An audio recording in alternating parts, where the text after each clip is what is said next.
If you are looking for a fund that you can hold for long periods of time and have zero NAV erosion, this one is for you. We're talking about the Goldman Sachs NASDAQ 100 Premium Income ETF, ticker GPIQ. I've talked about this one a couple of times on the channel, but I'm really excited to dive into the details and see how much money I can get from this ETF with only $10,000 invested. So of course, if you are interested in income ETFs, in making money in the stock market, don't forget to like the video and to subscribe so you never miss future updates. Let's roll that intro.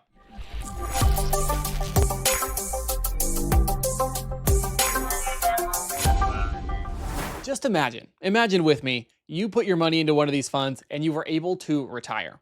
That would be absolutely outstanding. Now, for most of us, we can't do that, myself included. I'm nowhere near it, but that's okay. I like looking for funds like GPIQ that are NAV stable and lower risk, but still provide a hefty amount of income. And when I mean hefty, I think it ranges about 14%, 13 to 14% in the yield category, but we'll get to that in just a moment.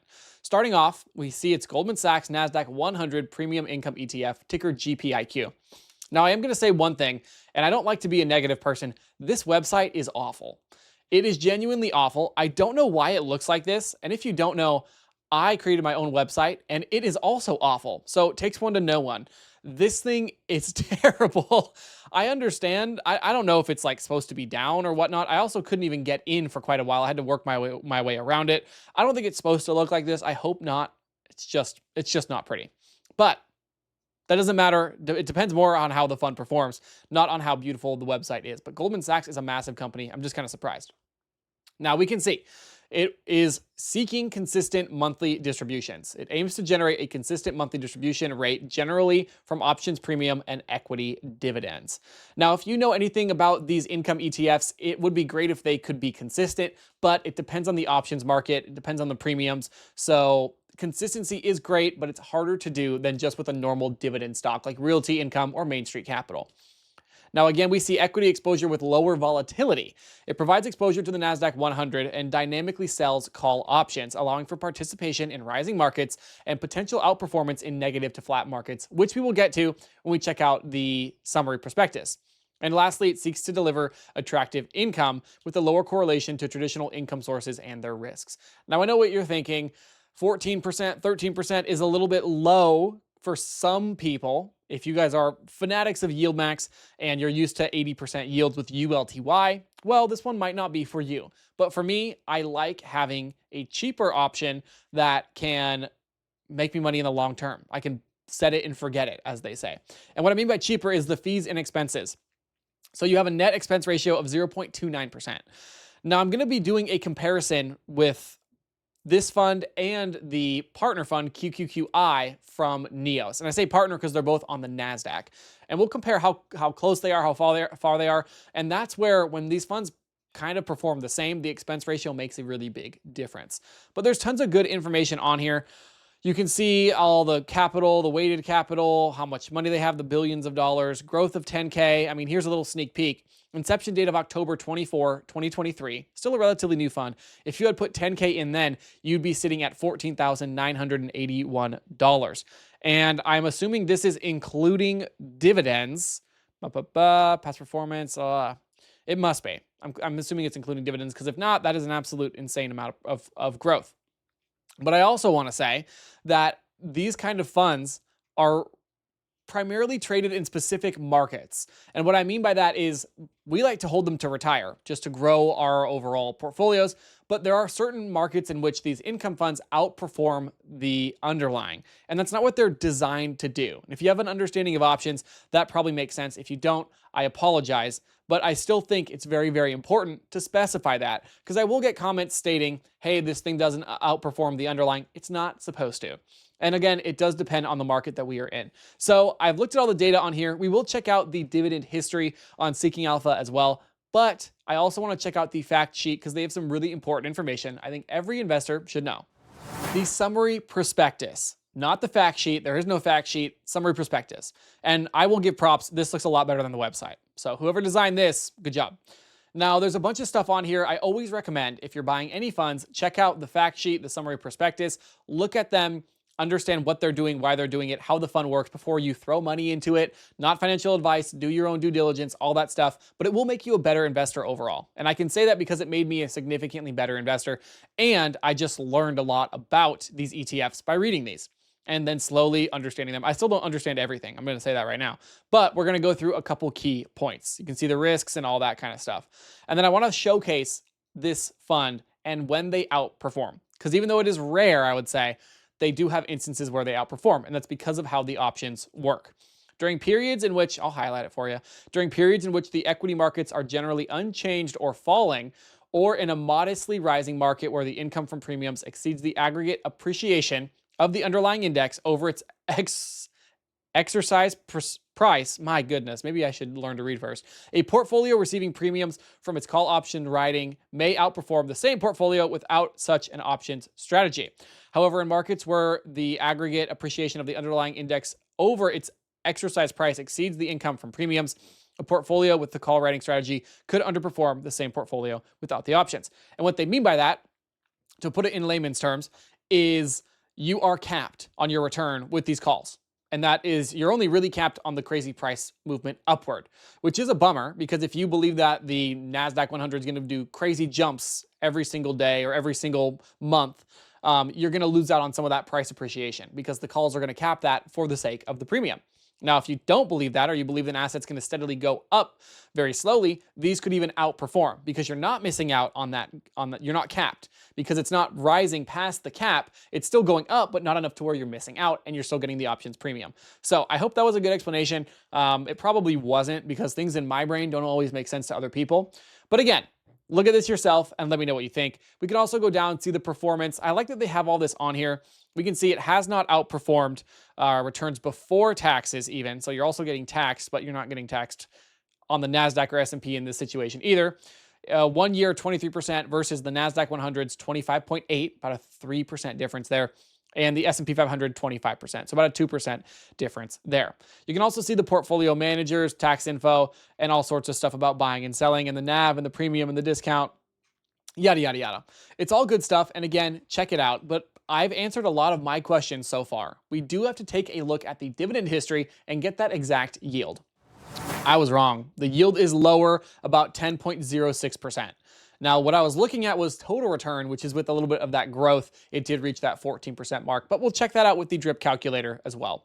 Now, jumping up to the dividend history, and we are on Seeking Alpha for those interested, we can see it's been relatively consistent. We've had a low of about 39 cents, it looks like, maybe 38 cents in the last couple of years, but overall, it's been relatively consistent in the high 30s, low 40s. And that's what I like. Long term, it's what I absolutely love, actually. What I do wish I had done was purchase some more shares down here on the drop when it was in the low $40 range before it went back up to the $50 range. That would have been amazing to get that price appreciation of 20% plus the distributions that entire time. But if I had a crystal ball and I could tell the future, I would hog it and keep it all to myself so I could be rich. Just kidding. But I am definitely thinking about buying into this one. I don't own it yet. And now if you guys are interested in the stocks and ETFs I do own, I am putting my actual portfolio on my second channel. So go check that out if you are interested. I'll link it at the end of this video. And that one's going to be more my portfolio, what I'm buying, what I'm selling. So I don't own GPIQ yet, but it definitely is piquing my interest. Now, the dividends are consistent, and if I was going to retire on something, I would need it to have consistent payouts and consistent price, which it seems for the most part, besides the crazy dip that we saw at the beginning of this year, it has been consistent and even consistently growing, I would say. Looks like it started off at $38, and we're up to $50 now. So kind of the reverse or inverse of what we see with a lot of these really high income funds now. But if you don't believe me, if you're not sure about this fund yet, let's check out the drip calculator. So here's what people don't want you to know about dividend ETFs. GPIQ is up, total return 56.09% with dividends reinvested, or 52% with dividends not reinvested. That is an average annual total return of 27.18%. That's pretty amazing. We have seen the NASDAQ outperform. I'm not saying that the NASDAQ is better than GPIQ, yada, yada, yada. It depends on what we're wanting, correct? But I do love this dividend idea and the fact that you can compound over the long term and still have some exposure to the underlying, aka the NASDAQ. So it is really, really impressive to me, the performance we've seen. And although I am a massive fan of NEOS, I think there is a really solid place for GPIQ in a portfolio. I'm not sure exactly how they compare. We're going to throw it into a calculator right now, and we'll be able to tell which one holds up better in a down market, which one outperforms overall. And I'm really excited to know that, because maybe I should have more money in GPIQ, or any money, I should say. But all in all, the drip calculator showcases a lot of things that I, as a one-day retiring dividend investor, need to know is the consistency. And again, I am going to say this, it has not been out for that long. Normally when I invest in a stock, I invest in stuff that has been out for 10, 20 years even, with a consistent dividend history. But with these ETFs, we're still kind of new in the ETF space, especially in regards to income. I do love that they utilize these option strategies to make me income, and I don't have to write the calls myself. Maybe it's because I'm lazy, but hey, if I'm lazy and rich one day, at least I'm still rich. So I do appreciate how they are operating this fund. It's able to make some good money. Let's jump into that calculator and see exactly which one outperforms. Before we get to that 10K invested portion of the video, I want to point out GPIQ has 1.43 billion in assets under management, or AUM, and QQQI, the NEOS fund, has 4.25 billion. There is a big disparity between those two, but there also is in the expense ratio. GPIQ has 0.29 versus 0.68, more than double the expense ratio for QQQI. Now, price return is an important metric. It's not the most important to me. I love price return, but total return is more important. But we will see an interesting thing here. GPIQ outperforms in regard to price, which is very, very important. It's up 9.62% on the year, where QQQI is up 6.67%. That's not including the dividends, of course. We jump into total return. We see a switch, and QQQI does come out on top, but it is very, very close. Now, depending on the amount of money you have invested, I don't know which one I would go with. I mean, look at this. We do see QQQI held up a little bit better during this downtrend, but they seem to be neck and neck. It all depends on the options team. So I am a big fan of QQQI, and now I'm a big fan of GPIQ as well. And it's always nice to have your money split. I don't love putting all of my money into one fund, even one fund manager, but that's just me, again, not financial advice. So let's see how much money GPIQ can make us and if we can retire on this fund.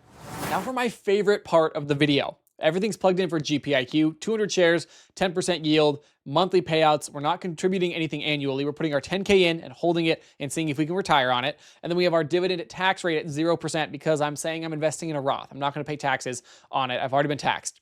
Now, I have 5% increase in dividend annually and a 5% annual share price increase. I don't normally do this, but we do see a lot of price appreciation with GPIQ, so I think it would be unfair to not have something. Even though it has been going up by like 9-10% a year, I factored it down to 5, saying, okay, it's a happy medium. We're kind of in the middle.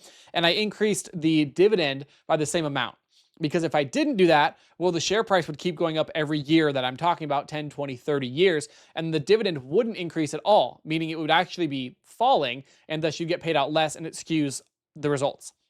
So after 1 year, we have an amazing ending balance of $11,606 from our 10K investment. Now, I hope it's all right. I'm going to move along pretty quickly because this isn't too crazy, 16% return per year and total.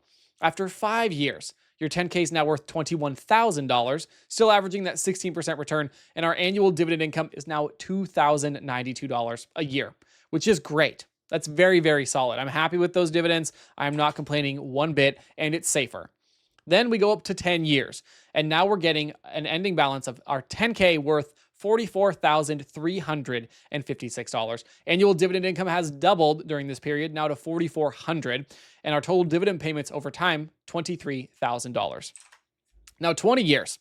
20 years, we're really picking up. Our 10K is now worth $200,000. Total return, almost 1,900%. We are now making almost 20K a year in dividends. That is amazing. And that growth is still really helping us out. So we're going to go to 30. And let's say you're 30 years old and you want to retire at 60. So you invest 10K into GPIQ for that 30-year period. You drip the dividends. How much money do we have? Well, can we live off of it? Probably not. Unfortunately, we can see our ending balance is $873,000. Total return, 8,600%. We're still averaging that 16% return. The amazing thing is, in 30 years, 86,000, almost 87,000 probably won't be enough to live off of, but today it would be. So if you wanted to just throw in however much money your initial investment would be, quite a bit, almost $900,000, you could live off of this fund and get some growth at the same time, because you're going to get paid out the dividends, but the growth would still be a factor for this one. But let's do one more. Well, first, total dividend payments, almost $580,000. So you're getting some great growth as well as those dividends over time. If we jumped up to 35 years, I know 5 years might seem a lot. Maybe you want to retire at 60, but you're like, no, I'll retire at 65. You loved your job. Who knows what? It's kind of funny to think about. Would I ever love a job that much that I wouldn't retire? Maybe if I ever did YouTube as a full-time, well, I'm not doing that. That's crazy. Anyways, 35 years. So our ending balance, we had 10K invested for 35 years, 1.8 million. And that is a massive difference because of the factor of compounding. And compounding is one of my absolute favorite things. And no one talks about it enough with these dividend ETFs, with dividend stocks. It's absolutely amazing. $1.84 billion. Our total dividend payment, $1.2 billion. So we've got $500,000 in growth alone. And then our annual dividend income moving forward is $182,000. Now, if you can't live off of that in 35 years, we're all in quite a bit of trouble. So I hope you guys enjoyed. Leave your thoughts down below for GPIQ and GPIX, the S&P 500 fund. If you enjoyed this video, check out these that are popping up on your screen right now. And don't forget to like and subscribe. I hope to see you in the next video.